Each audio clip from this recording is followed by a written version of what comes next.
Hello everyone, Andy here and welcome to today's video. Now today's is a little bit different because I wanted to show you my new car, which is the Abarth 500. I wanted to show you it because it's something that's maybe going to be featured a little bit more in future videos going forward, so it's kind of becoming a part of the channel in the future. It's something that you might have seen a little bit more recently in things like my Grand Tour or the Not So Grand Tour video, which was a lot of fun and I absolutely loved this car. We went up to the lakes and we did it as a bit of a sort of Top Gear / the Grand Tour style video, which I'll put a link up at the top now, so if you want to check that out and you haven't seen it, please go ahead. It was really good fun.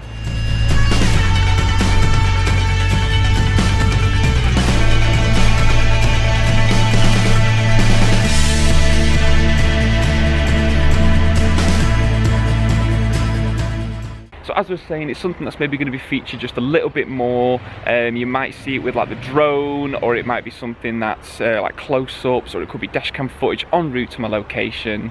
So let's go ahead and have a look at this car a little bit more in depth. I've made a little video about it. Thanks everyone for watching. See you again soon. Bye.